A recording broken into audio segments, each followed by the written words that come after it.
You've been wondering why you're here, who I am, why I'm doing this to you. So guess. If you guess right, I'll tell you. By the old gods and the new, I swear. You win the game. If you can figure out who I am and why I'm torturing you, and I win the game if you beg me to cut off your finger. You think I'm some sort of a savage?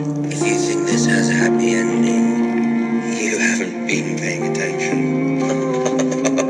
I win. Welcome to this podcast.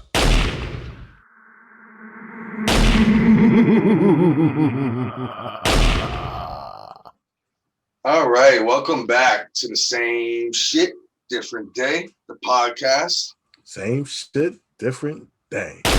What I mean? What's good, bro? Episode 15. And while we in the house, baby, what it do? Who the fuck is that guy? Let's just start off there, yo.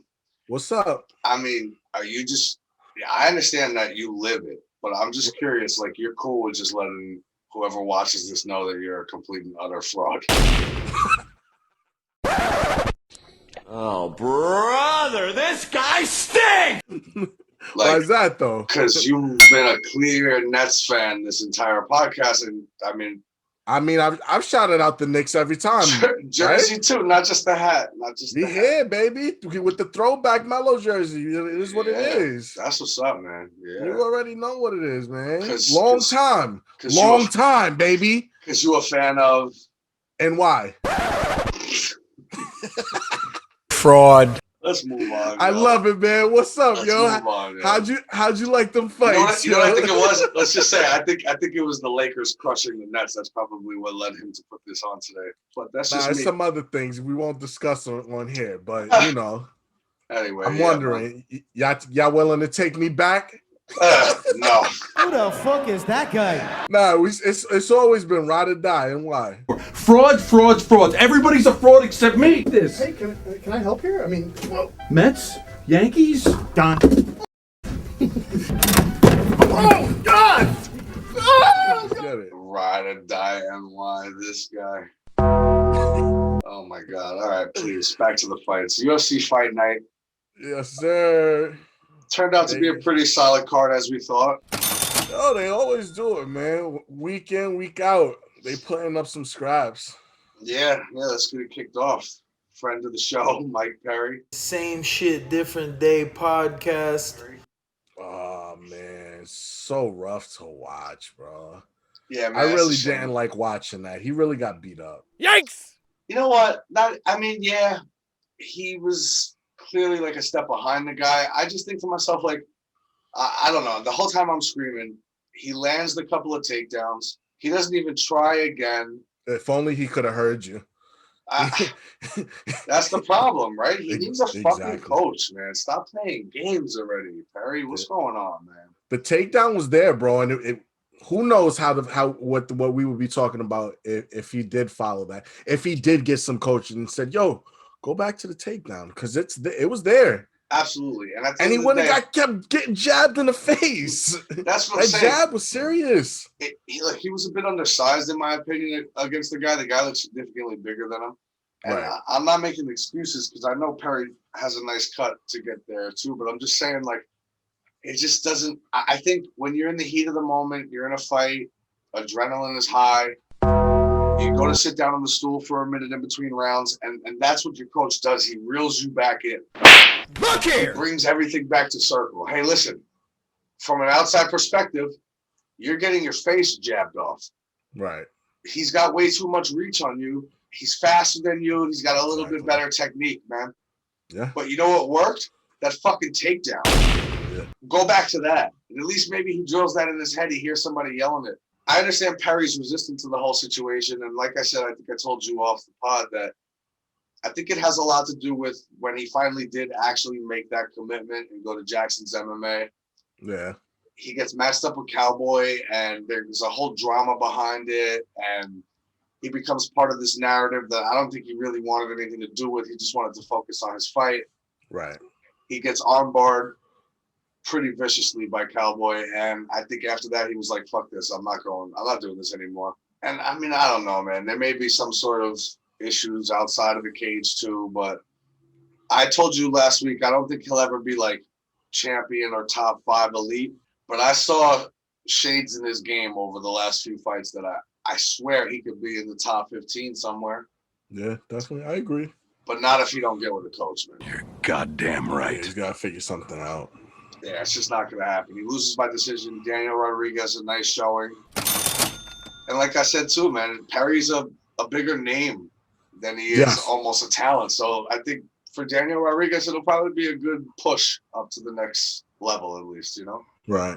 Up next, Mackenzie Dern, Nina Ansaroff, Nina Nunes, whatever you want to call her. Call her Nina Rousey, Nina Holm, Nina Tate. I don't give a fuck. Yeah. I was all over it, man. I wanted to throw it. If I had $50,000, I would have put it on her to win. I was so confused as to why this line jumped, bro. I mean, the last time when we did the pod, when she was still Ansaroff, she was plus money. She caught the Nunes last name, and all of a sudden, that line jumped to minus 140 for her. Couldn't understand it. You called it. You said it from last week. Submission early. I hope y'all cashed in. I think I said second round, but it was easy anyway. I knew it would be. I thought Nina would fight it off a little bit more in the first. Right. And Mackenzie Dern just continues to show that killer instinct, get more and more in tune every time she comes out there. She's dangerous, man. And her jiu-jitsu is legit.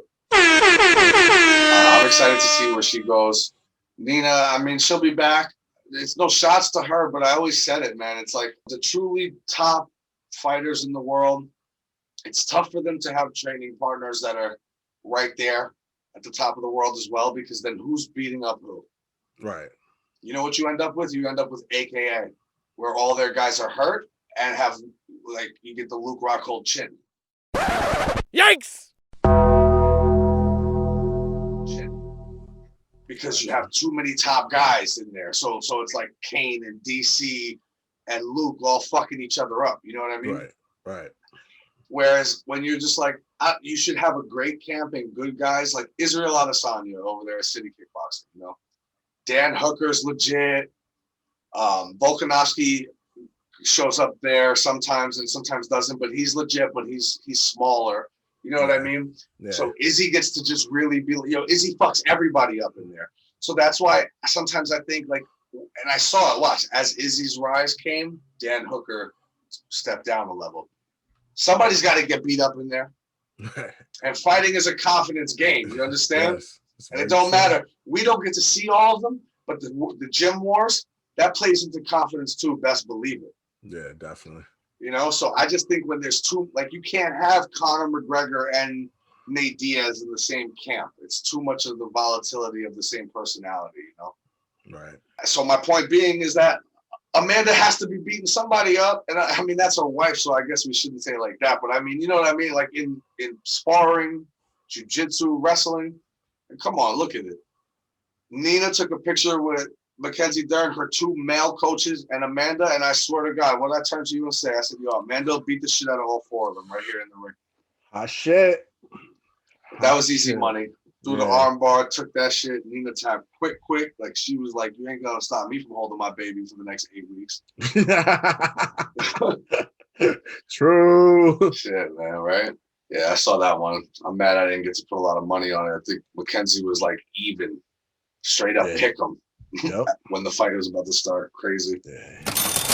Julian Marquez continues the roll, takes out smiling Sam Alvey. We failed to mention last week that this was Sam Alvey cutting to 185. Not that it mattered. I got a little worried, but then I don't know, man. As soon as they stepped in there, no worries whatsoever. The line dropped from minus 200 to minus 150. I said it wasn't enough at minus 200. He choked that boy. He choked that boy to sleep. You know what? I was going to say that before, and I could really kind of attribute it to both fights when it comes to the line. Yeah. This might sound crazy, but I bet you anything that when they changed the name to Nunes on Nina, there were people who came in to bet that day and just aren't strong. I know it sounds crazy, but they aren't strong enough fight fans to have realized that wasn't Amanda Nunes. So people started throwing in money. I'm telling you, that's why the line went up. Caught on that, use a sucker. Think about it in a gambling sense. Why would the line on Nina move? Why would Nunes be fighting third down? Dude, do you know how many people don't know anything beyond Conor McGregor about this sport still? Seriously. You think they I don't mean to be a dick, but you think they're aware of women's MMA? That's like going to play Hold'em saying, yo, I've played blackjack before. No. Yeah, man. I'm telling you, people, that's the only thing that makes sense, because that's why the line shifted so the money can go back. And I think the same thing happened here. I think obviously you need more of a hardcore fan than a casual to know these two guys, but more people knew Sam Alvey's name. Yeah. And didn't even register who Julian Marquez was. They saw plus money. They said, oh shit, let's just go on Smiling Sam. Right. I watch every fucking weekend. When I went to go do my research for last week, I said, wow, 4 fights in a row he lost, huh? Who the fuck is that guy? And then when I see them, I'm like, oh yeah, I remember these. But I didn't think of it off the top of my head either. Right. And all that being said, yeah, it doesn't matter if it was the cut to 185, because I can't imagine he goes beyond this. This is his 5th loss in a row. Julian Marquez beat the dust off him. And then choked him. At least he went out on the shield. Props to him. Yeah, he didn't tap, right? What I say. No. Underwritten rule of the community. Something about you don't tap to a choke. Shut your mouth. Or a neck crank. Yeah, I feel it. But anyway, the other thing he did that was a little weird was, so I'm guessing maybe the Miley Cyrus thing wasn't for real the first fight. And it wasn't, his intention wasn't to actually like get a date, because in the aftermath of this fight, he called out Travis Kelce and Patrick Mahomes to play some other sport. So I'm thinking maybe like that's just kind of what he is trying to make his stick. He's just going to call out random celebrities in his post-fight UFC press conferences. Didn't even see this. Yeah, hopefully he gets knocked out next time, so we don't have to see who he calls out next. Wow. But he asshole. He rocked the shit out of Alvey a couple times on the feet, took the neck, and he keeps it moving, man. I like it. Maybe one day Miley Cyrus will be back looking for that date. Who knows? Sure. Don't go too crazy with the ad libs, you know what I'm saying? Arnold Allen gets his 10th win in a row. Word. Decision. You asked me, bro. I had it 1-1 after 2. It was at this moment that he knew he fucked up. This guy is fucking nodding off, falling asleep in the middle of the day on a card. That shit is crazy. Oh man. After watching replay, though, I smartened up. He came back up after the second round. He said, "Yo, I got it 1-1." I said, 1-1? Bro, he got a knockdown in both the first 2 rounds. Yikes! It's the most clear, decisive round winner in the fight game is a knockdown. How much is a takedown? What if he gets right back up? Yeah. This guy has a knockdown, this guy doesn't. You could win 4.5 minutes. And the other guy lands an overhand right that puts you on your ass. You just lost that round. That's it. So Arnold Allen finished it up in the 3rd, takes a decision home over Sadiq Youssef. It was a good fight. I know we both talked about fight of the night, but I'll tell you the truth, I didn't look into who actually won it. I don't know. I'm not sure. Yeah, I didn't look to see. I don't really care either. I know Mackenzie Dern definitely got the sub of the night, as I said she probably would. Right. But I thought they'd be closer to fight of the night. That definitely wasn't either. Besides for the knockdowns, it was a good fight, you know? Yeah. And that can happen when you're having a lot of exchanges. So, yeah, man, I don't know. Main event, I got to stop fucking reaching with my underdogs, man, because I don't know. But I do believe my assessments were right. Kevin Holland. Oh, you was feeling it. No, but Kevin Holland definitely took heed of what happened last time. I agree. There's just a clear hole in this game. Yes. But and I was coming on to, apologize for watched last week's episode, and I had a lot of, betting hatred in my heart for the man. Yeah. But yeah, man, he's good on the feet. If he could have kept it on the feet, might be a different fight. But he, like you said, clear hole. Yeah. Yeah, and Marvin Vettori was coming for that hole. Yikes! He was attempting unwanted sex on him. It really is emasculating. As much as people say, like, oh, that shit is boring. And honestly, it was, because Vettori clearly gassed after the second round. And he laid on him. He was licking his chest sweat. It was weird. Holy shit! He wasn't looking to advance or finish the fight. He was throwing pity pat punches so that the ref wouldn't make him stand up. But he wasn't really going for anything. But at the end of the day, you still got to get up, man. Like, who had the better performance, Marvin Vettori or Derek Brunson? Oh, definitely Derek Brunson, because I feel like Derek Brunson actually worked. As much as it seems like Marvin Vettori fought a way better and more dangerous Kevin Holland, because he was angry in some sense, focused, throwing. Yeah. And Derek Brunson was clearly fighting a guy who made a joke of himself. Like, all that guy's coaches had to do after that fight was go back and say, watch the fucking tape or watch yourself and tell me what you think of it. Like, even if you lose, what the fuck was that? Yeah. This was a much more respectable loss. You're goddamn right. But man, I tell you, it's not looking good for Kevin Holland. I think it's a major hole, and it's one that I just don't know if he'll ever fix. Daniel Cormier could fix it. No, Daniel Cormier ain't looking to fix nothing but his next meal. Shut your mouth. My man has not missed a snack time since retirement, bro. Okay.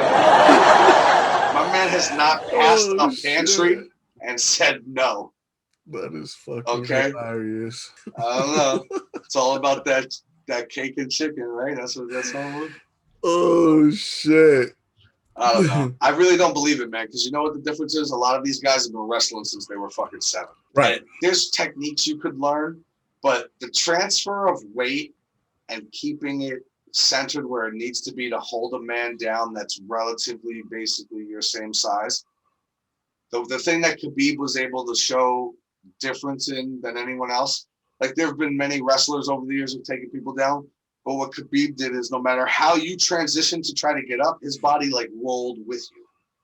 There was clear dominance when he wrestled. He wouldn't give enough space for you to get separation, right? But just hovered over you so that if you would start to turn, he would just take your back. You weren't getting up. There's no getting up. Alhamdulillah. So there's levels to this shit, and I just don't think you could teach a guy Kevin Holland's age at this point to ever get there. Right? I don't need to be so doom and gloom on him either, but then I sit there and I say, all right, the clear next step would be cut to 170. Wrong. That's your second fight in a row that you weighed in at 183 pounds. And I always say, if you don't hit the limit at least, if you don't got to cut 5 pounds to get there, that means you should probably be fighting at the weight class below you. Smell what the rock. It's a fight. It's a scrap. Oh my God. This is going to be a war. I already know how we get down over here. But yeah, so I say, okay, so clearly cut down to 170, right? And we've had a lot of talks, me and you, about this fucking weight cut shit on this podcast. Yeah. But that's 13 pounds off of your natural weight. I'm okay with that. I'm talking about, Khabib cutting from 215 to 155. Right. But like, so Kevin Holland go to 170, but then you sit there and you say to yourself, well, wait a second. Kamaru Usman's the champion. Yikes! If Kamaru Usman were to retire today, Colby Covington's the champion. You don't want to see. If Colby Covington were to, well, let's just not say that. But even going down the line, Gilbert Burns, another guy who's a grappler. Yeah. Shit, man. Even your boy Tyrone Woodley, if he could ever find his wrestling credentials. There's a lot of wrestlers down in 170 is my point. Right. And I think they're stronger. I mean, who'd he just get dominated by? Derek Brunson, who's, I'm giving him his respect nowadays, but then Marvin Vettori. Come on. That's not Kamaru Usman. Kamaru Usman. Towards those later rounds, he kind of ragdolled them. Yeah, man. And Kamaru Usman would do bad things to him. Early and often. Yeah. And Colby Covington would finish the job. Like, they're both the same type of guy. That's why their fight was so great, right? I mean, that wrestling, striking, dynamic, and powerful, they would dominate his ass. Like, there's no doubt about it. So where does he go? He can't go 155. He can't go up more. I mean, I don't want the guy to fucking retire, but I think the book's out. That's it. Yeah. He'll hang around in the top 15 somewhere maybe and probably have some good matchups with other strikers, but the wrestling shit, man, it's too late for that. It's been exposed. You're goddamn right. It's been exposed. What are you gonna do? What are we gonna do? Here But comes Tori, another you definitely one. don't deserve a title shot after that, though. Oh yeah, please stop yourself. Yeah. He's got the syndrome. He's got the Gustafsson syndrome, man. Right. I always said it. You fucking lose not as bad as everybody else, and all of a sudden you're the second best. Yeah, maybe. Or maybe when you come back around for that, the way Gustafsson came for that second fight with Jones, the way Dominic Reyes was crowned before he fought Jan Blachowicz. Fraud. Maybe Israel Adesanya knocks you the fuck out because the guy I just saw fight Kevin Holland, it could be a complete domination. Fine. Yeah. Izzy Adesanya sees you gas like that, his striking is way more dangerous. He will eat you alive. You may get him down in the first, in the second. He's eventually going to eat you alive. He's not Kevin Holland, so keep that in mind. You know what I'm saying? Like, shit. And that might be the best. And crazy enough, as good as Izzy is, and not that I'm in any way trying to say Kevin Holland would win. That's probably the best matchup left in the division for him. Yeah. Somebody who would strike with him, because the wrestling, he's got zero chance. That's it. I mean, there's nothing. Marvin Vettori just held you there for 5 rounds, man. Gassed. The guy was in his corner fucking, and you couldn't even get him off you. I mean, come on. So true. Anyway, rolling along. We got another fight night coming up, another free card next Saturday.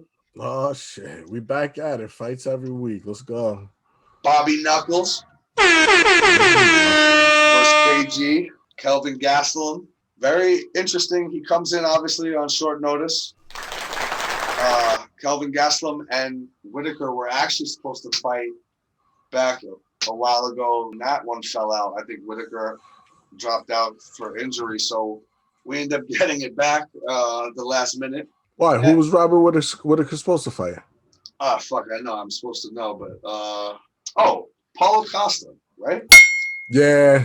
You're Paulo right. Costa, You're right. yeah. Yep. I told you, he didn't get off his steroid cycle correctly. So had to push back the next fight. Yeah, he said to his team, yo, if we fly out of Brazil, we're subject to a test. Yeah. And we're not ready. We're not ready. So he had to back out. It's not flushed yet. Yeah, no way. Just like he flushed it too early against Izzy. That's why he was a shell of himself. Yeah, so we're getting the Gastelum Whitaker fight that we lost a while back. We figured we'd pick 3 fights on this because we got a couple more. We got the Jake Paul Ben Askren shit later this week. We're gonna pick that as well. Let's pick the 2 Bellator light heavyweight Grand Prix fights on Friday, I believe. Yeah, Friday. Let's do that.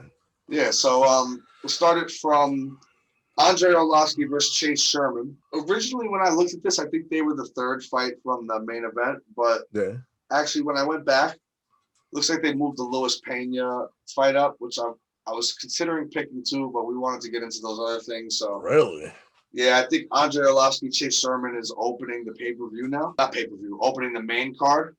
Okay.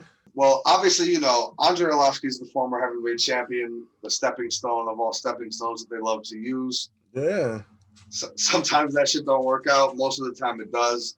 Chase Sherman actually fought in the UFC from 2016 to 2018 and got cut after losing 3 in a row. But then he went to some other, who knows, local promotion, I guess. Right. And then went to go fight for Bare Knuckle FC. The only weird thing to me is he lost his last fight in Bare Knuckle FC to Joey Beltran by decision. But then he came in and won his return fight. And so I guess now they're giving him the stepping stone. But I'm just wondering is what made them bring him back in off a loss from Bare Knuckle FC. But yeah, he did return and get a win back in his return to the UFC in his last fight. And now he's going up against the vet. I mean, we know the story with Arlovski, right? He's taken a couple real vicious losses, came back to the UFC many years later, surprisingly, had a couple wins, and went back to taking a couple vicious losses, then was actually on another 2-fight winning streak before he came up against Tom Aspinall in that last one. You already know. Called that one. Yeah, we were all over that one, though. Yeah. And once again, yo, I think this will be another one where you could cash in on that underdog. I'm taking Chase Sherman for the knockout, baby. Throw them hands. Yeah, that's actually what I had too. Chase Sherman by KO. Yeah, bro. I think Andre Arlovsky is like, hate to say it, but washed and rinsed. Yikes! There we go. Didn't want to be the one to put it out there, but words right out my mouth. I mean, I guess I could end up eating those words if I look like a dick and he ends up winning. Because Chase Sherman, I don't know. I'm a little up in the air about him too. Mm-hmm. He hasn't had the greatest career himself, and Arlovsky's a vet, man. You never know. He could end up getting one more and then retiring, but as we've discussed, it never goes that way, does it? But I don't know. Check that fight out though, because somebody's getting knocked out. Yeah, I agree.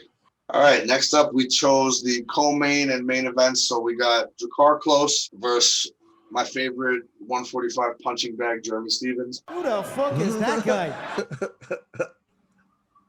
I only say that about Jeremy Stephens because I feel like he's a very mouthy motherfucker and a little too mouthy for not as good as he thinks he is. But what do you think? Too mouthy for my preference. I don't really, care for the guy, but whatever. My man Jakar Close though, he was on a nice little win streak up until he came up against my cash money guy Beneil.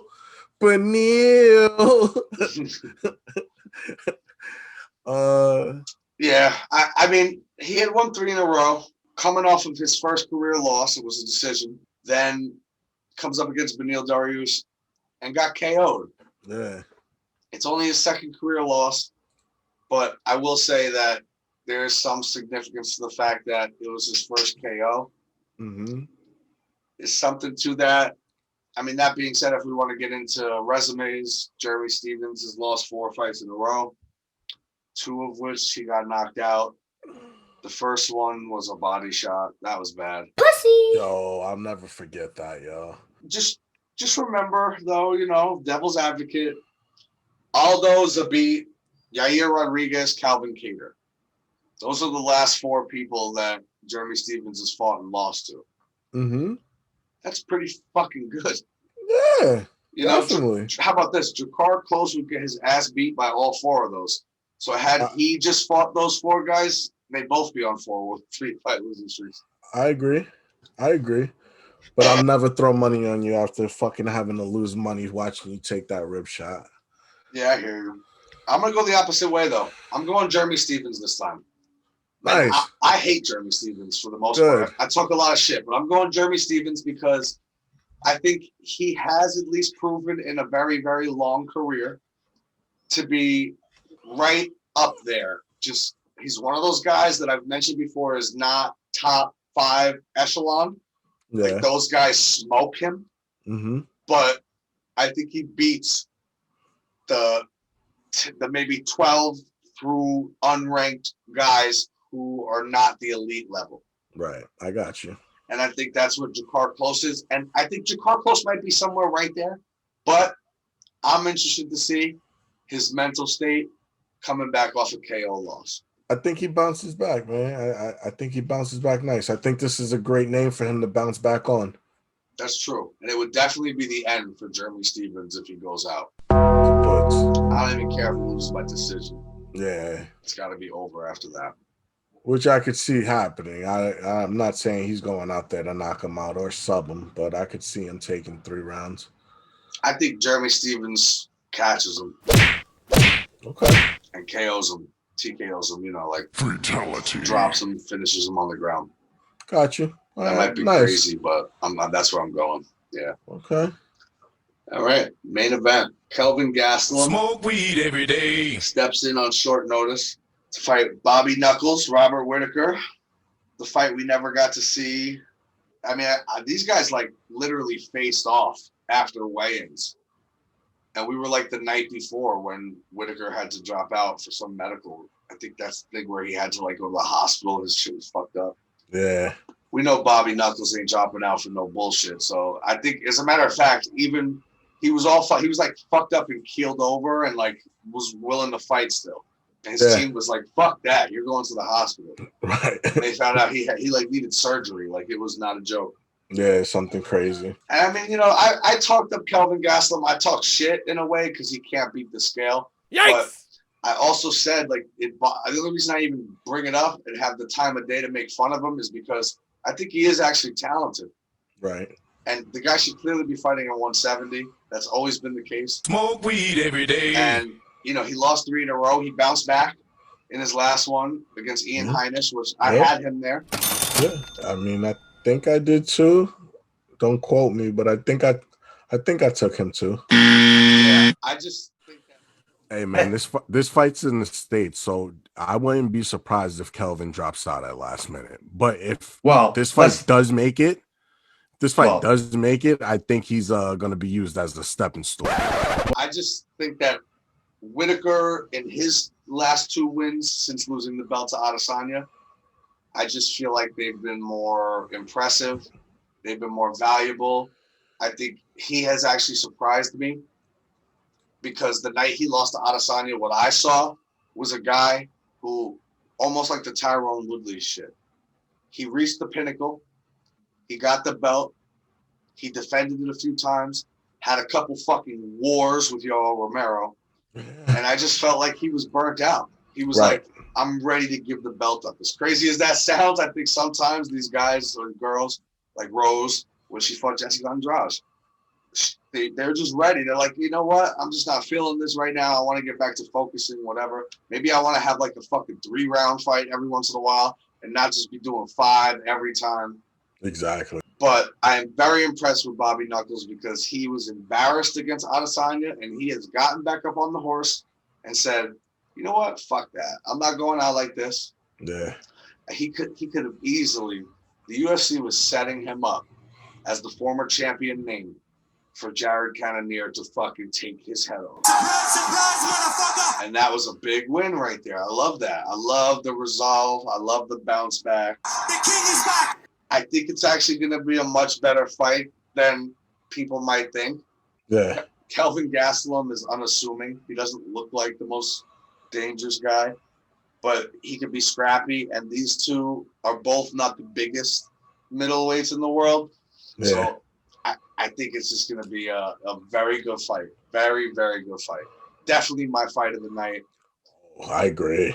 But I got Robert Whitaker by a tough fought decision, but like clearly won maybe 3 or 4 of the rounds. I want to get spicy and say Robert Whitaker knocks him out. Holy shit! I thought he was gonna get real spicy. I mean, that's not that spicy, but all right. Oh shit! Right. How spicy I gotta get? Give you a round? I mean, I think your underdog of the week last week for 3 points was plus 110. Fraud. That's an underdog, fam. Plus 110. Your fucking long shots is over here. We may need to make some sort of rule that for a 3-pointer it needs to be like plus 200 or better. My man, that's an underdog. Like, what do you want? Plus 110. That's underdog. That's an underdog at a certain time of the day. And then 30 minutes later, he can now be the favorite. That's not a real underdog. It needs to be somebody you know it's not ever going to sway back to being the favorite. I think 200 is kind of the line because you saw that with Alvi and Marquez. He was like minus 200, and then all of a sudden he's like minus 150. But he's never going to swing back to being the underdog in that fight. We got to have I'll give you that last 3-pointer, but we may need to do a little ABA, MBA assessment of where the 3-point line is, my man. You know what I mean? You're taking some awfully close foot on the line jumpers there, bro. I'm tucked right in the fucking left corner, bro, banging them shits down. Foot on the line. No, never. Yeah, a little bit. That last one might have even been a step or two in the line.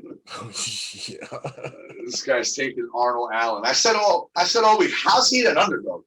The guy, you have two guys who both have been in the UFC for most of their career. One's won 9 in a row. This guy's won 6 in a row. This one's ranked 10. This one's 11. Why the fuck would number 11 be? Because it's not a real favorite. It's a pick'em. Plus 110. The guy on a 9-fight win streak who clearly should have been a favorite. I told you all night coming in. Mackenzie Dern should be minus 400. Yeah. They got her at even. She should be minus 400. No doubt about it. And Arnold Allen should be the favorite. Maybe nothing crazy, like maybe minus 150. Oh, you don't like. Oh. Yo, I think that's the winner of the Royal Rumble. She screwed him over the top rope. Yeah, anyway, Robert Whitaker decision. Clear, unanimous decision, but a tough fight. They both look banged up after this.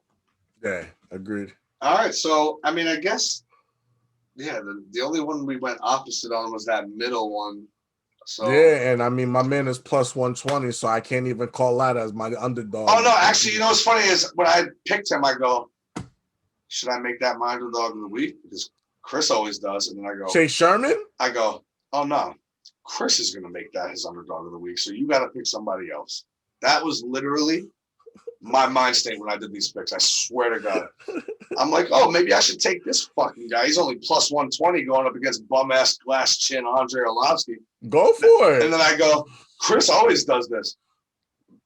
Oh, that's going to be Chris's underdog of the week. Yeah, for sure. That's why I shamed you about last week first. It was going to be, but I'll give it to you. No, it's okay. That's a clear lock right there. But I'll get fancy, and you know, I'll move to the top of the key 3-pointer, and I'll take Jakar Close.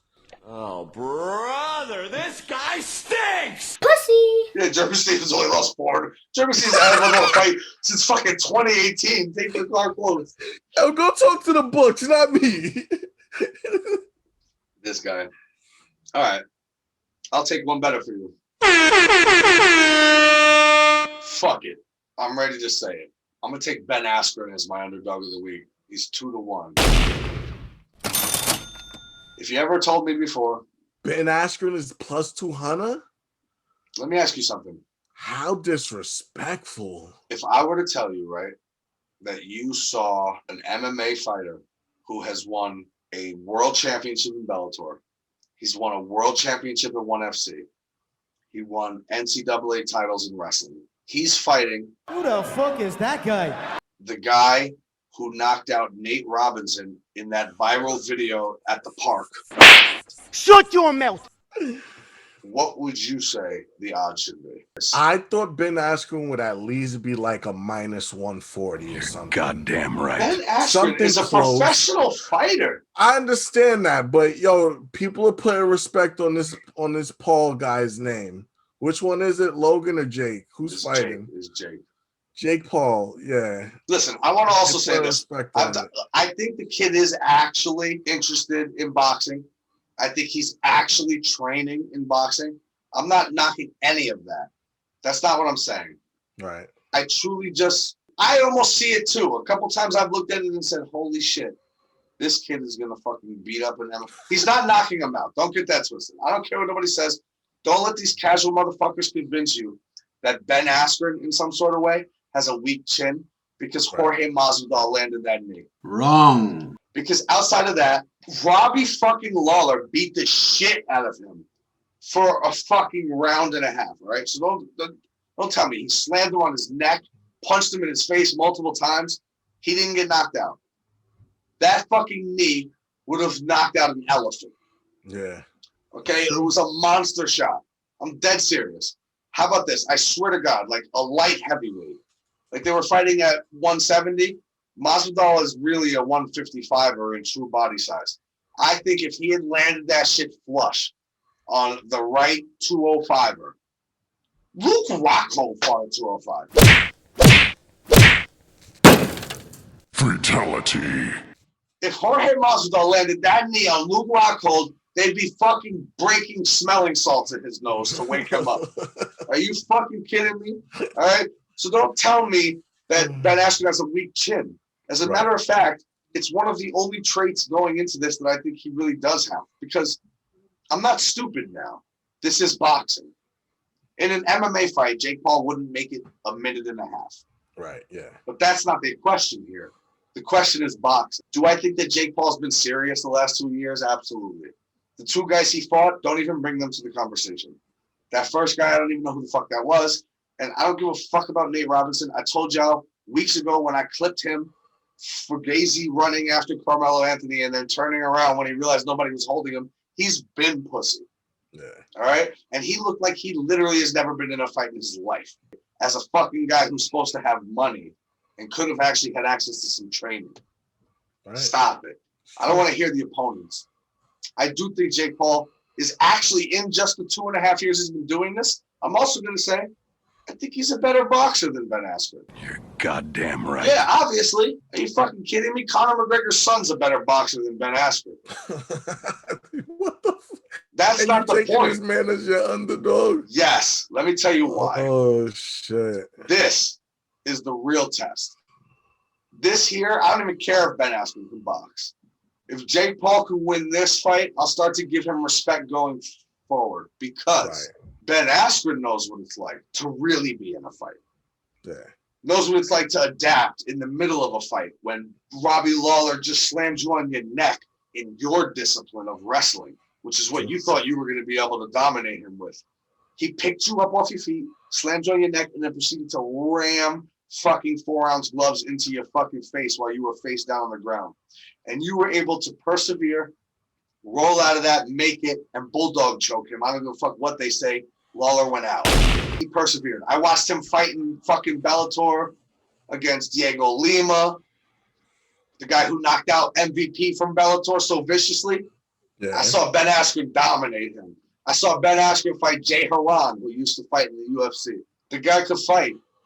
So what do I think is going to happen? Honestly, I think Jake Paul is going to dominate like the first 2 rounds of this. I think they're going 8. Yeah, his boxing technique will be better. Do I think his gas tank stands up with Ben Askren? I don't know. I mean, he has been training for 2.5 years.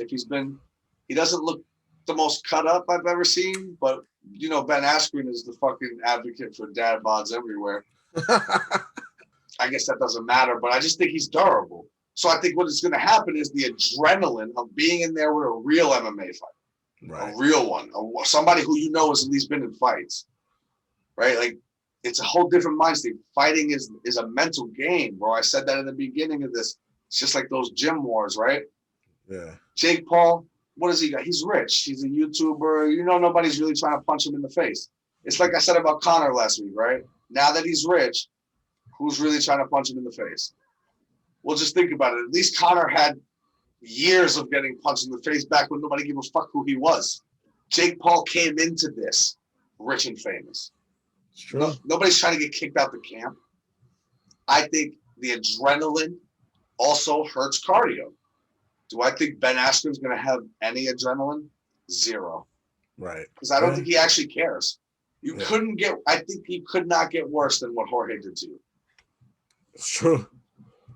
Ben Askren could fight Nate Robinson next and get knocked out, and it's still not as bad as what Jorge did to him. How many times a day? Like, this man can't even go on social media without somebody commenting that shit 1,200 times. You know what I mean? So I see Jake blowing his load, man. Oh, pause. Whoa. But for real, like, punching himself out. Ben Askren kind of defending, playing, you know, pushing him, grabbing on the neck, and then the referee separates them, grab on the neck, yank that shit a couple times like the good wrestlers move, you know? Even though it's a glove and it's not the fucking hand. He'll be able to, I guarantee you, fucking Ben Askren has the squeeze of death. He can fucking grab that neck and yank on him a little bit, crank it a little bit, make him uncomfortable, make him start complaining like a bitch. Yep. And then all of a sudden, he's gassed, late in the fight, 7th round. And he might be fucking doing this, and he might look retarded. But Jake Paul could no longer really defend it. And you know, boxing, if you don't have to fall, right? Just like they called the Conor Mayweather fight. Yeah. All you got to do is not be defending yourself while standing, because you can't just keep sitting there getting punched. You have to throw back. All right. Well, I guess at plus 200, that is like the best bet of the week. No doubt about it. No doubt about it. And I got to throw a little something on that too. Like in real life. I think I am gonna throw a little something on that. But for this, I'm not gonna anymore. Never mind. I can't. Never mind. But that's a different story. I got Jake Paul, though.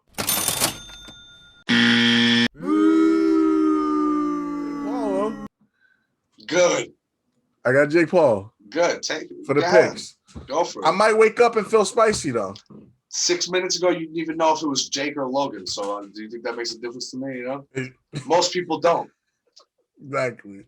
But I just can't see a world where if I told you these scenarios in any way, imagine you was just watching fucking World Star Hip Hop and like Nate Robinson was playing at the Rucker. And he dunked on somebody who was like, yo, fuck you. Who do you think you are anymore? And that person walked up and fucking punched him in his face and Nate fell flat first on the court. Now that'd be viral, right? You'd be like, yo, that's crazy. That dude knocked him the fuck out. Da, da, da. Would you ask that dude to go fight Ben Askren? Right. He's like, come on, are you kidding me? I know it's boxing and that's the one narrative. It's just boxing. That's the one narrative, but we'll see. It's true. We'll see. Not getting crazy this week. Yeah. Not. I mean, I think it's still 2-1. It's better than plus 110. So last week, Bellator kicked off their light heavyweight Grand Prix, which we actually had discussed a while back. And then we acted like some filthy casuals who did not even realize that it was on last Friday.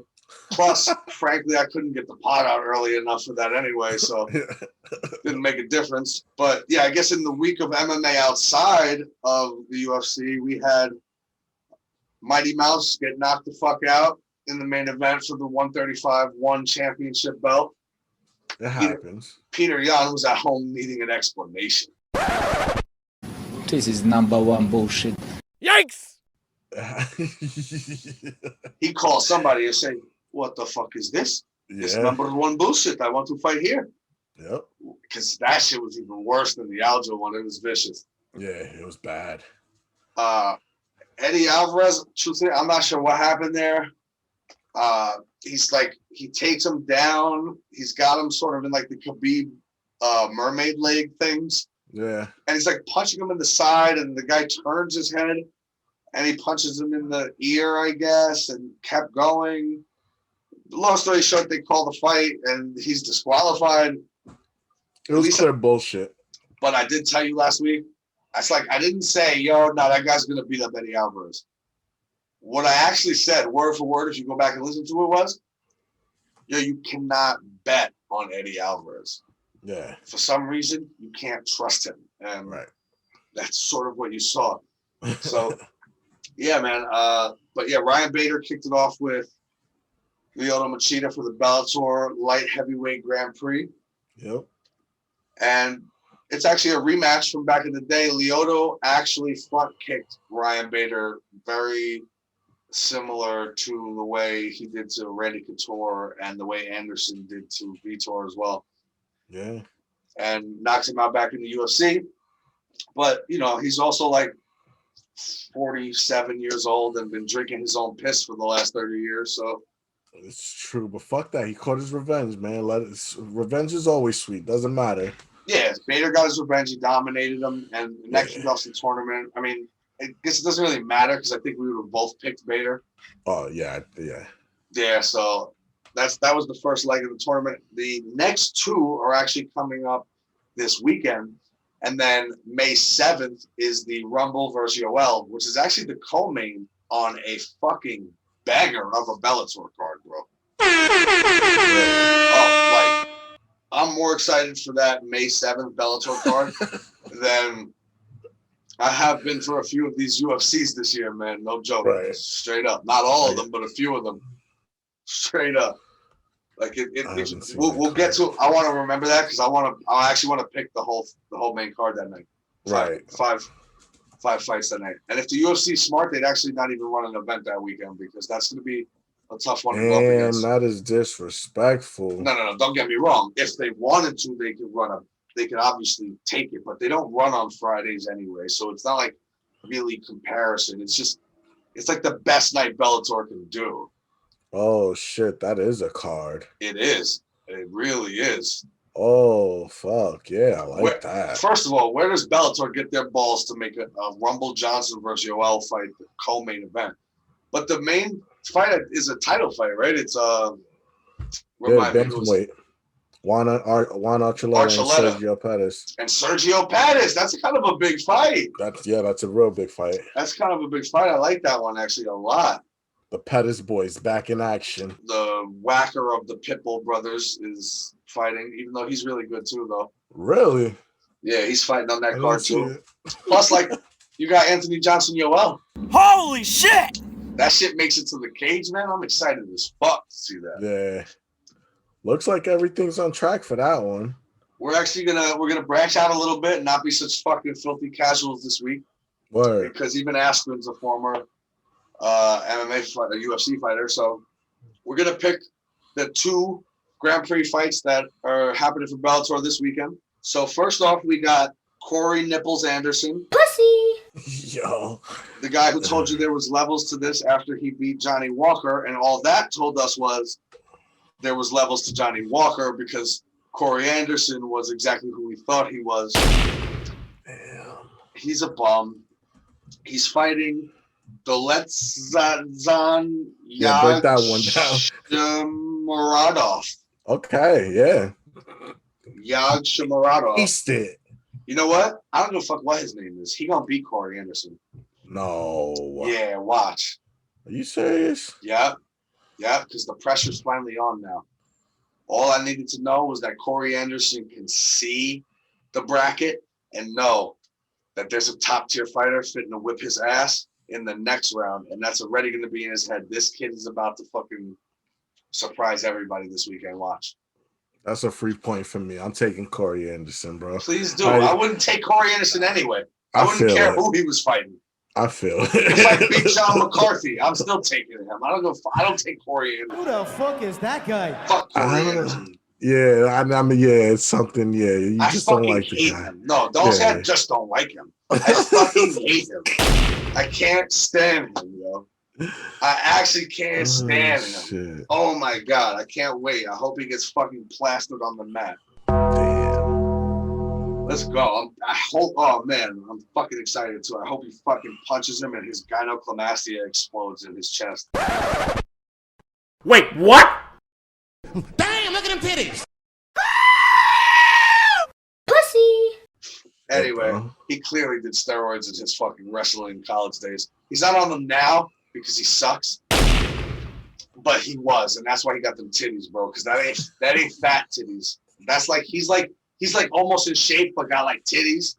That's gynecomastia, okay? Steroid repercussions, my friend. I can't fuck with you. Anyway, let's get to the fucking main event. The champion, Vadim Nemkov, goes up against bitch ass Phil Davis. Yeah, this one's a lot more easier for me to call. Yeah, Vadim, very easy. Not only because he's the champ, but just because, Phil Davis just sucks. He's another one. Yo, if I was the UFC, I would have paid for Phil Davis and Corey Anderson's fucking plane tickets. Which I want to go first class. What's the next flight to Bellator headquarters? How about this? I'm Dana. Take my private jet. We will drop you off in Scott Coker's backyard. Goddamn right. Okay? Because both of those guys suck. Straight up. Absolutely. I'm taking Vadim Nemkov too. He actually took the belt off Ryan Bader prior to this tournament starting. I don't know if the tournament actually breaks out that way, but would it be Bader versus Nemkov in a rematch next if he beats Phil Davis? Maybe. Fuck, I don't have the bracket in front of me. Interestingly enough. No, it's not. No, Nemkov fights the next one, the big one. Oh. Yeah. That's going to be interesting because I actually think this Nemkov dude is pretty legit, not for nothing.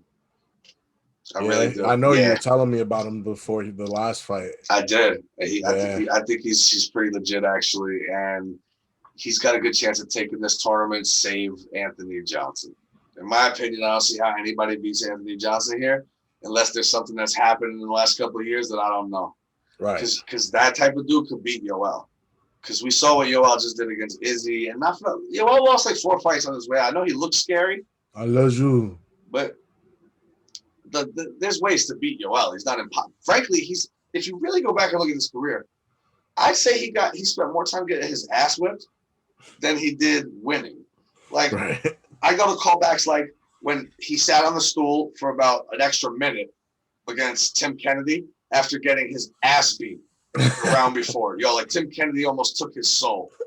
And he fucking sat on them. Like, John McCarthy had to scream at them, like, what the fuck are you doing? Get up. Yeah. And they should have called the fight there, but they didn't. He gets up and knocks out Tim Kennedy in the next round, like a minute later. Then I think Chris Weidman was beating him up until the very last round where he throws that flying knee and absolutely sends him to Jesus. Then, I don't know. I just think, no, Luke Rockhold, he fucked Luke Rockhold up, and then he kissed him, which is crazy. But even Luke, I think he was kind of, you could say Luke was winning that fight until he lands that crazy shot, and then he, that's the one where he hit Luke like while he was on the ground with like an uppercut, and his head went flying back. So I think outside of Anthony Johnson, my favorite to win this is Nemkov. And I guess you could say Bader, if he goes up against Anthony Johnson, could maybe try to employ the Daniel Cormier strategy. Right. But I think even that's a long shot because I think Bader's I just don't like Anthony Johnson's a scary motherfucker. Yeah. You seen that shit I was talking about KD a couple weeks ago? Right. You ain't gonna find that here. Yeah. I have to shoot him. From distance. From distance. From far away. I feel it. I'd be afraid to run. I feel it. He probably gonna catch me. I can't even turn my back. I'm better off facing it. Anthony Johnson's a scary dude, bro, but that's down the road. But all right, so we went opposite on one. We both took Nemkov. This is what it is. I guess we'll see how it rocks, man. We talked a little UFC, a little Bellator, a little ONE FC. Yeah, man. Nice little fighting podcast. Definitely. There's other things going on in sports, but I'm going to let you rock this week because clearly no point for me to berate you about your Nets when you're rocking all that Nick gear. We here, baby. Fraud. And the Mets just get every game canceled, so really there's nothing to talk about anymore. Nothing really to talk about over there. But don't worry, yo. You get a doubleheader tomorrow. Action all day. Yeah, I know. Action all day until it 2-7 rains inning games. Or something else happens. How you like that? 2-7 inning games. Is that the rule now officially? 2-7 inning games. How disgusting. I forgot about that. How disgusting.